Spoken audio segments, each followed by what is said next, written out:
Welcome to Deal Us In, a podcast brought to you by McGuire Woods and 7 Mile Advisors.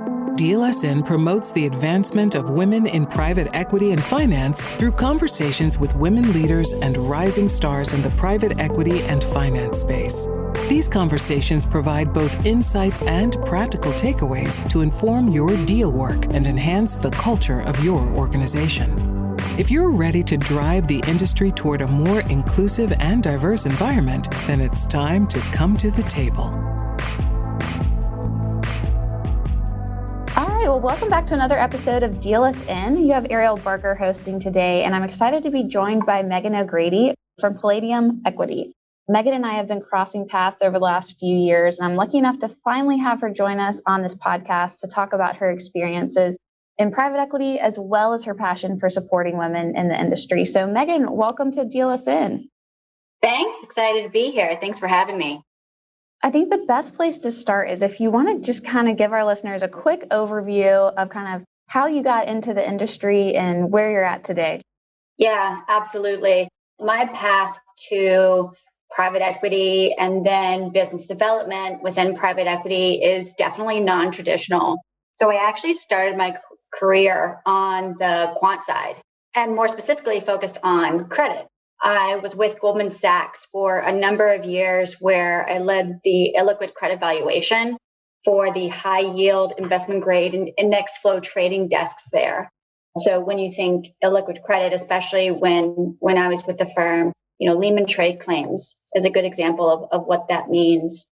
And I worked innumerable amount of hours around how Goldman was going to approach our holdings of Lehman trade claims at the time. And then from there, I realized that I would not be happy in my career sitting behind a computer screen 24/7, ticking away at models. And so there are a lot of different paths that you can go down, obviously, to be a little bit more outward facing within your firm. And at the time, I wasn't ready to choose that path. I wanted to be in more of an exploratory phase. And so I went back to business school, got my MBA at Duke, best decision I ever made, best 2 years of my life to date. And it also gave me an opportunity, what I deemed at the time a riskless opportunity, to try out new career paths. And that happened to be in the private equity space. And so just through my network, I was able to get a spring associate internship with a private equity firm called Long Point Capital in the city in New York City. In that capacity, I actually came on as an investment deal team intern and really enjoyed every aspect of the job, not just the people that I worked with at Long Point, but also diving into and meeting with family founder-owned businesses. It's such a special opportunity and a really cool one to speak with multiple different types of business owners or really business owners in multiple different types of industries and to talk about their business and talk about ways that we could help them grow their business and take some chips off the table and continue to participate in the upside as well.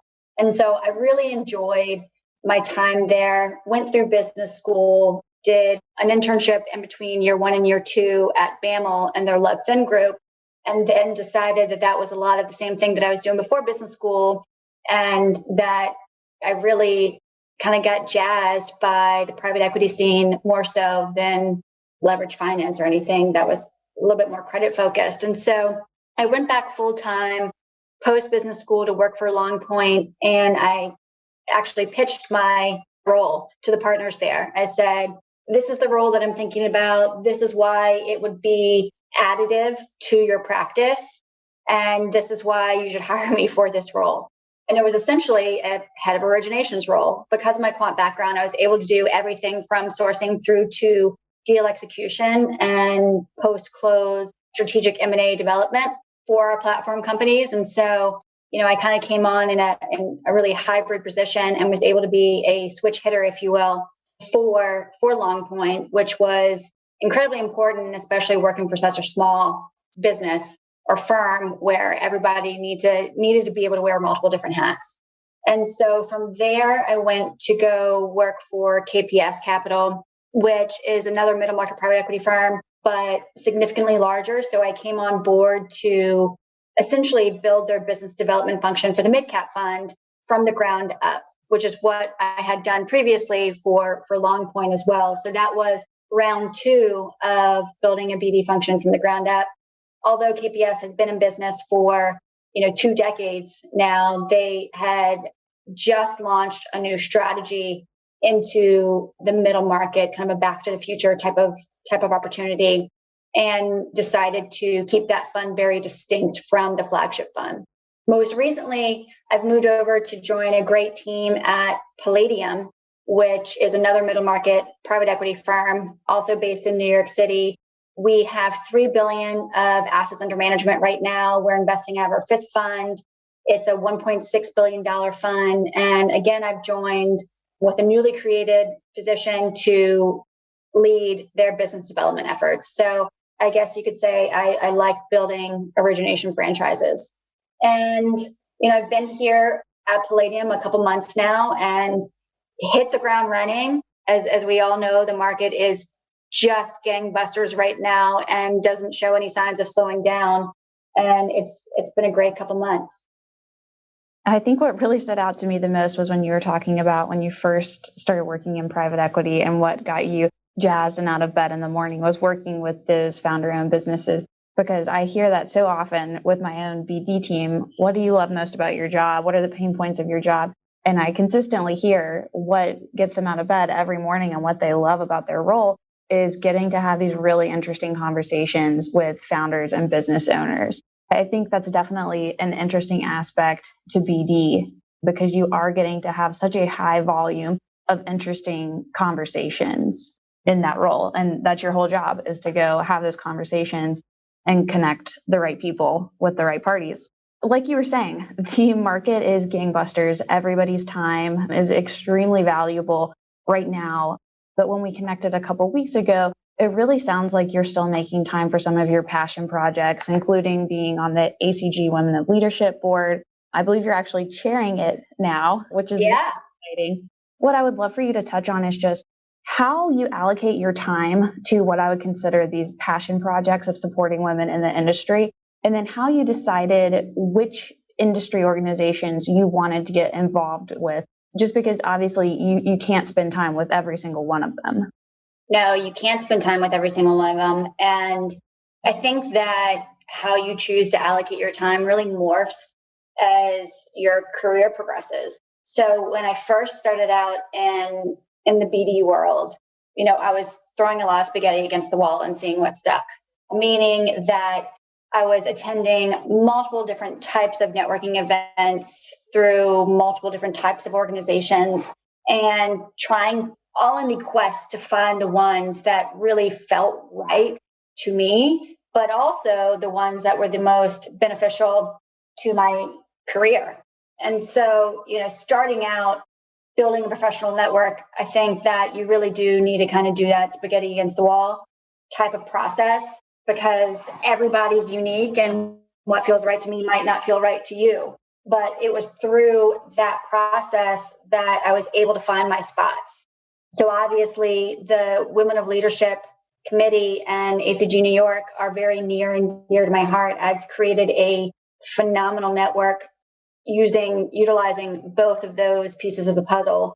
Women of Leadership in particular really stood out to me because it's so hard to find like-minded, I would say, individuals or women in M&A, period. And so, especially working at, smaller firms, it was so great to have this network of driven, intelligent, hardworking women who understood my business and the world that we live in, to not just network with, to not just get deal flow from, but to also build friendships with and to be sounding boards. And so, like I said, you've got to do what feels right for you. But it was just a natural gravitation towards women of leadership for me. And I think that's such an important thing to note, just because I think that's something that so many women in this industry face. And as part of why we want to start this podcast is a lot of us look around, and especially within our own firms, because a lot of the firms in the middle market are smaller, there's no us that we see reflected in our own firm. I know for me, there's not another female doing BD at 7 Mile. When I look at other middle market investment banks, I am rarely seeing other women sitting in the same position as myself. So being able to find those like-minded individuals so that you don't feel like you're on an island by yourself, I think just gives women, that support that they need to continue in this industry and not get burnt out. And so you do have to throw stuff against the wall. And I always really tell my new team members as well, go to everything, try everything, and you'll figure out what works for you. And so I think that kind of goes into my next question is, as you're going to these networking events and you're figuring out which organizations and which events are right for you in your professional journey, there's definitely, learned skills to building a network. I don't think anyone's just born innately knowing how to network. And if you think that, don't. I think a lot of people are scared to network because they feel, that's not me. But it's really a learned skill. So I would love if you have any kind of tangible tips and tricks for how to network and how to attend these events that make it really worthwhile. It's interesting because I don't know if you've ever taken a Myers-Briggs test, but I have. I'm technically an introvert. So I'm an INTJ. Anybody who knows me would never say, oh yeah, Meahgan O'Grady, she's an introvert.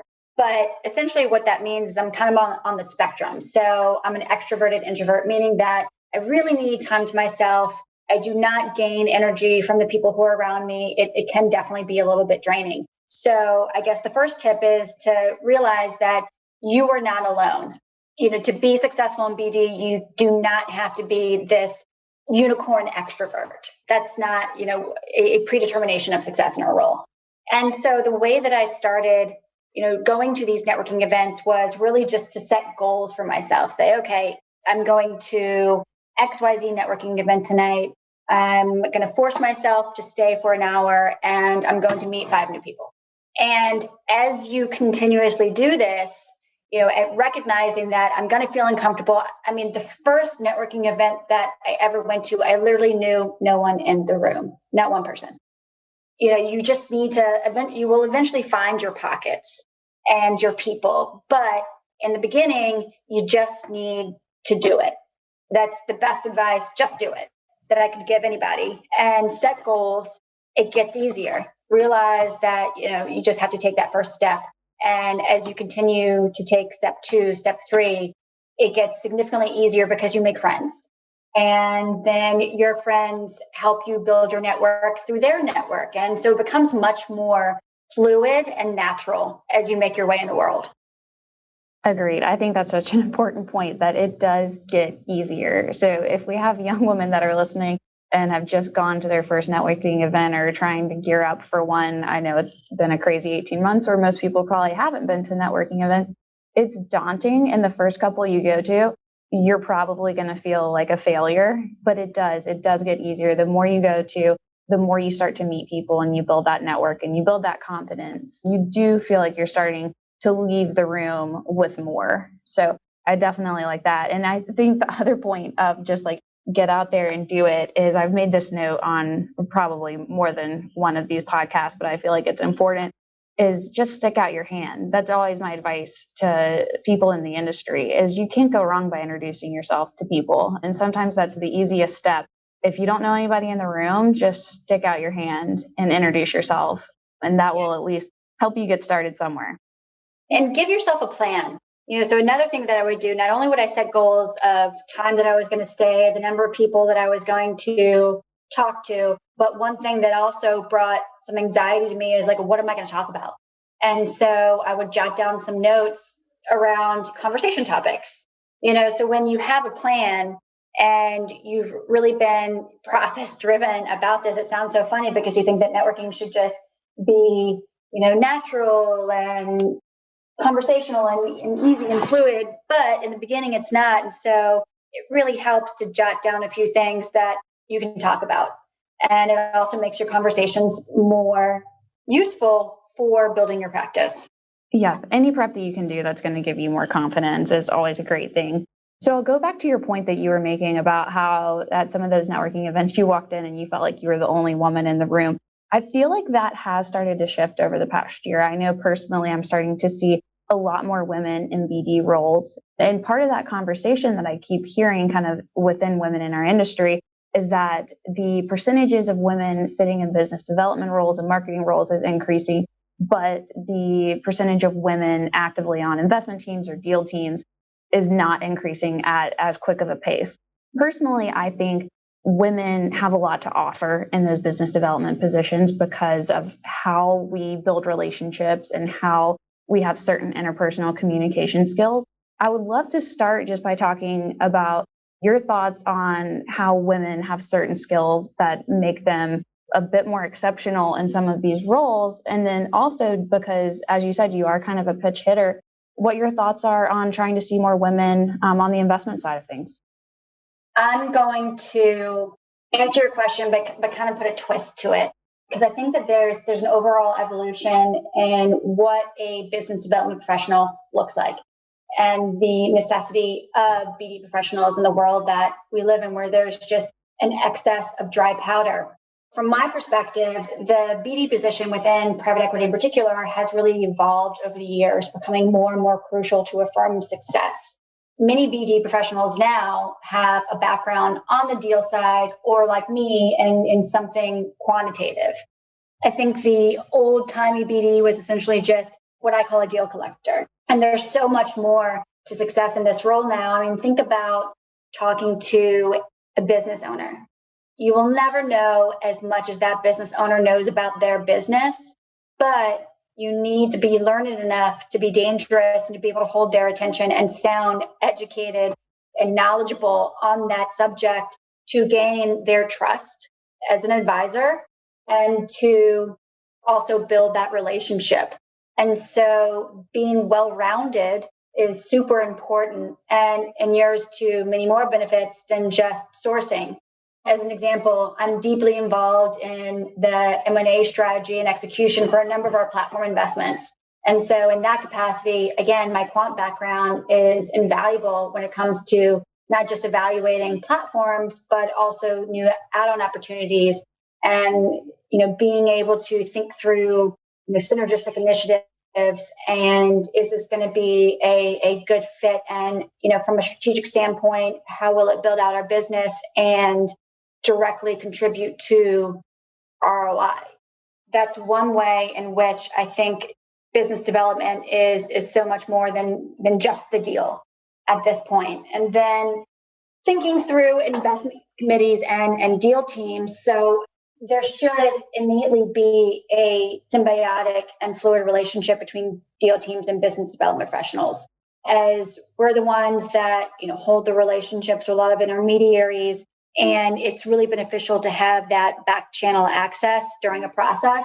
Although you might not be, I'm not officially part of Team Sigma. I'm not part of one deal team or another deal team. I sit on top of all deal teams and, assist in multiple different ways through our processes. But then beyond that, from an investment committee standpoint, I don't think statistically having a diverse makeup on ICs, on deal teams, on boards, company boards, and your executive leadership, this has proven to inure to greater success. Diversity thought is core to a business's success, and without it, it's much easier to fall into a groupthink scenario. So, again, the way that just business, even corporate America, M&A America has evolved, we have proven out the hypothesis that to be a greater success, you really need to incorporate diversity. And diversity includes gender diversity, ethnic diversity, even social diversity. So it's so much more encompassing than just what you might look like on the outside. It's your background. It's the background that your career might have brought up. It's the background in your education. It's that overarching diversity of thought that I think really leads to a higher rate of success. Yep. And I think that's one of those areas within the industry that while we have made strides, there's still so much room for opportunity to improve that diversity. And I think that's why you continue to see the evolution of the human capital roles and CHRO roles, either within portfolio companies individually or sitting in private equity firms or investment banks, just trying to drive more of that diversity. Obviously, as we talk about how far women have come, that's something that you've been able to witness firsthand throughout your career.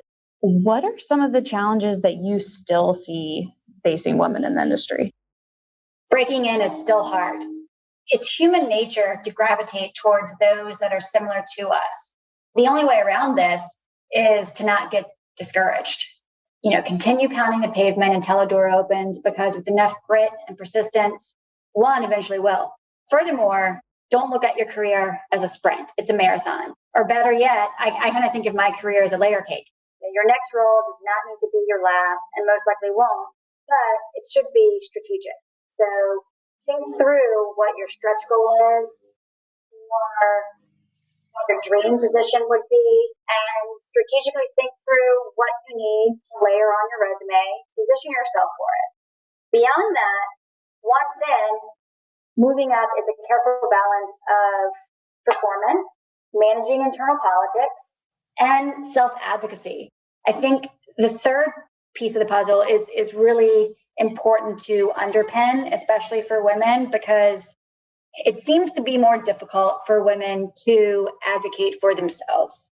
It seems to be more difficult for women to be their own personal booster and say, look at all these great things that I've done or my team has done under my leadership.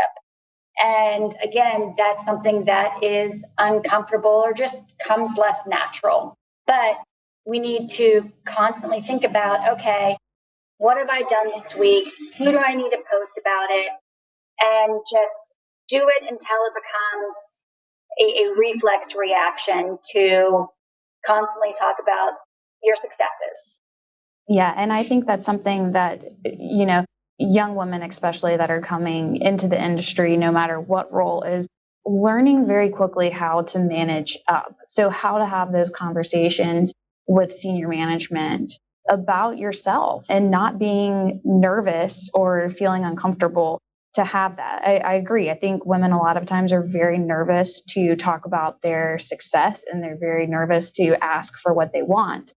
And you have to be sure that you're always your own best advocate, because your career at the end of the day is going to be what you make it. And I know this phrase gets thrown around a lot, but you never get what you don't ask for. And I think that just goes towards, like you said, being your own advocate.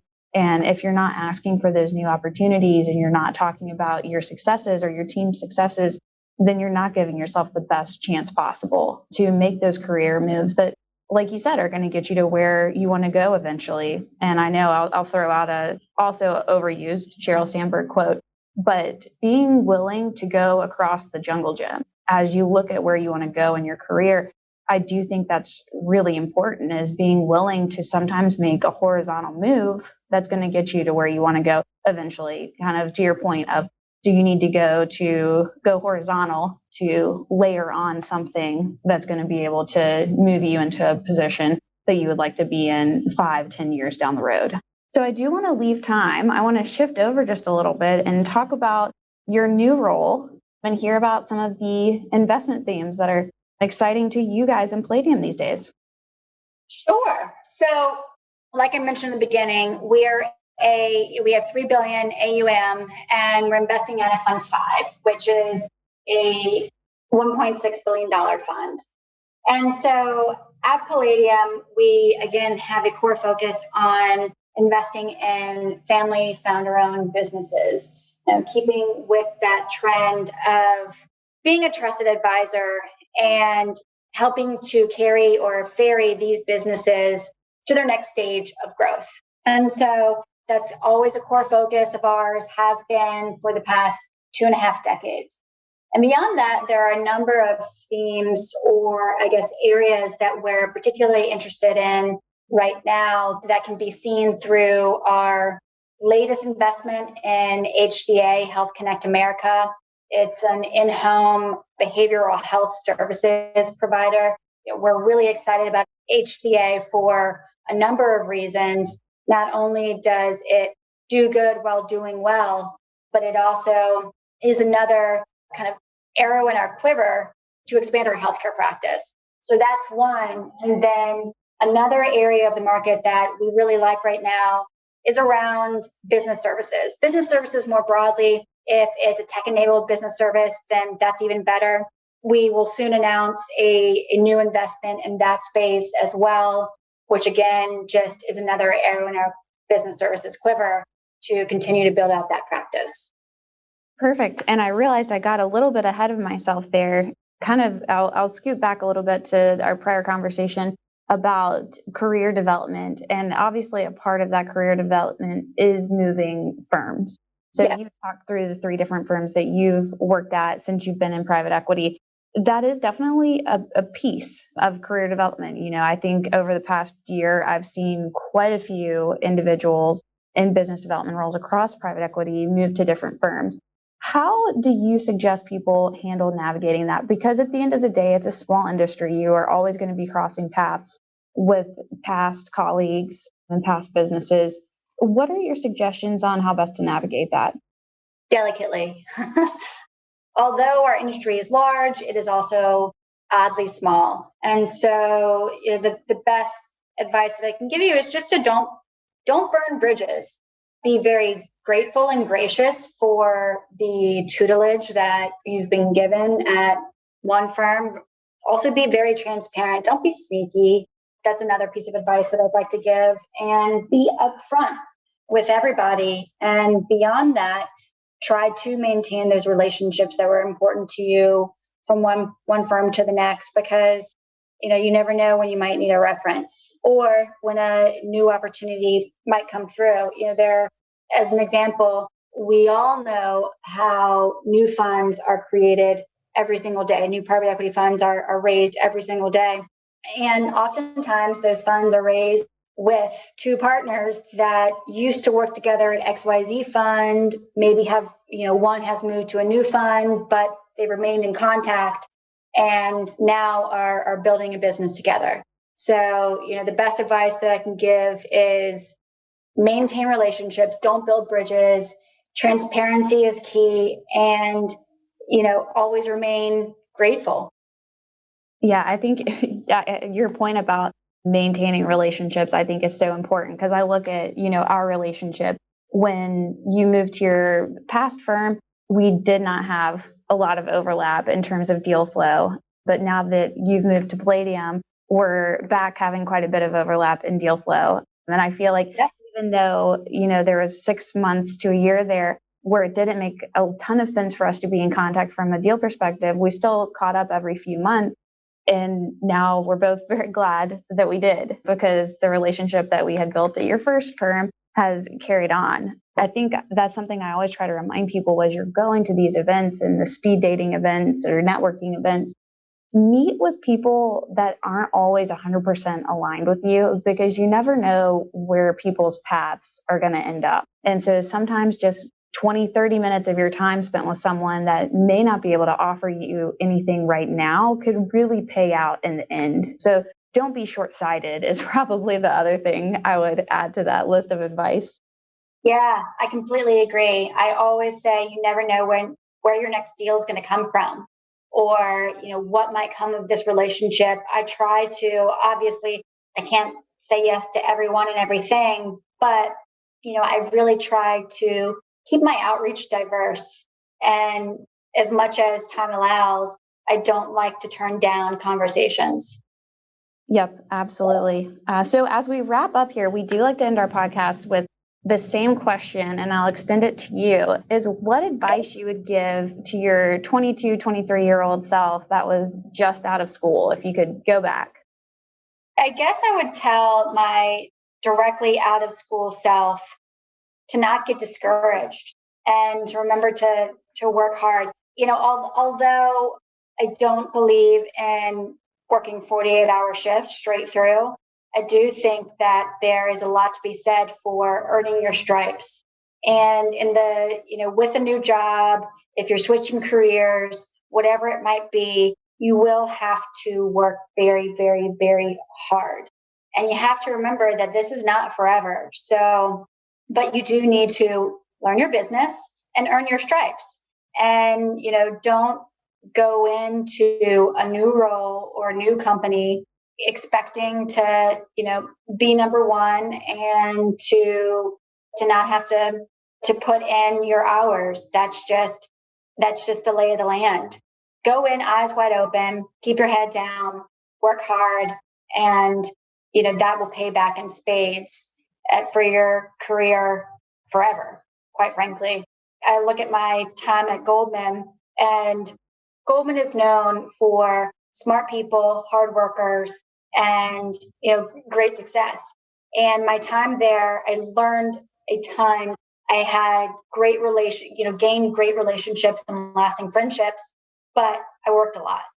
And I think I worked more than I ever thought I was going to work. However, that experience has paid back in spades and continues to pay off.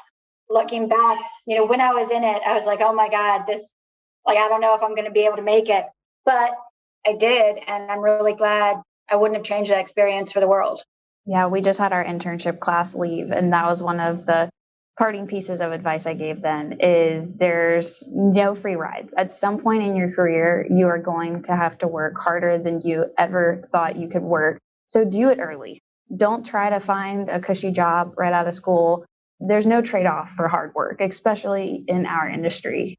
Like you said, you have to earn your stripes and you have to know your stuff, and you don't learn your stuff overnight. So just lean in. I think it's always important. And I love when other women mention it, because I do think there's a lot out there right now about work-life balance and having more comfortable work environments. And yes, there's places for those conversations, but I do think the honesty that comes from saying you're going to have to work really hard to get where you want to go is pretty invaluable advice. Mm-hmm. So I love that you mentioned that. And, I'll just kind of double tap on it's going to be really hard at some point. So you might as well do it now, work hard, learn your stuff, and then move on. And one day you'll be in a position and look back, like you said, how did I ever do that? How did I ever learn this? How did I ever get here? But time passes, so you will. Yeah. And I love that. And to that point, I'm also a huge believer that change can only be effectuated from within. So kind of looking at the roadblocks or resistance that women still have in our industry, although it has evolved and bettered by leaps and bounds, there's still room to grow. And I think the best example of effectuating change from within is around the NASDAQ's new policy with, that Adina Friedman implemented around having it's nearly 3,000 listed companies to have at least one female board member, along with at least one person that is racially diverse. Maybe she would have been able to make that change, but it would have been significantly more difficult if she hadn't kind of done the work, rose through the ranks in a relatively male-dominated world, and used her clout to force this, what I think we all can agree is kind of a common sense change. Be the change that you want to see, but be that change from within. That's the best way to do it. Yep. And that kind of makes me think I am going to ask you one final question, which we didn't prep for. I'm going to put you on the spot is, as a female that's in a more senior role within the industry, what advice would you have for other senior women? Because I think that's something that we're always looking for is, how can we do better in terms of shepherding that newer generation of women coming behind us? I try to do that work through the Women of Leadership Committee. I think that rising tides lift all ships. And so, being a big part of the WOL to help to facilitate women moving up in their career is one way in which I try to do that. I also am very open to having blunt conversations with women, either trying to break into finance, M&A, PE, whatever it might be, or to move up in their careers. I love having those conversations. I love being a mentor in that way as well. And then, just from a senior leadership perspective, women supporting other women is really key and core. And I think everybody, not just women, but everybody should have their personal board of advisors if you will. And if you can start to craft yours early, then that'll be even more important, because that personal board of advisors, not only they're a sounding board, but they're also internal and external advocates for you and your career progression. And so that's all to say that it needs to be both a push and a pull through the pipeline. So you need to push yourself through that pipe. And I think a personal board of advisors and building advocacy from within and from the outside is very important. But then also pulling through the pipe as a senior woman, trying to lift other women up as well, is incredibly crucial. Yep, absolutely. Well, Meaghan, thank you so much for your time today. I appreciate all of these thoughts and insights, and look forward to seeing you in person soon. Yeah, looking forward to it. Thanks so much.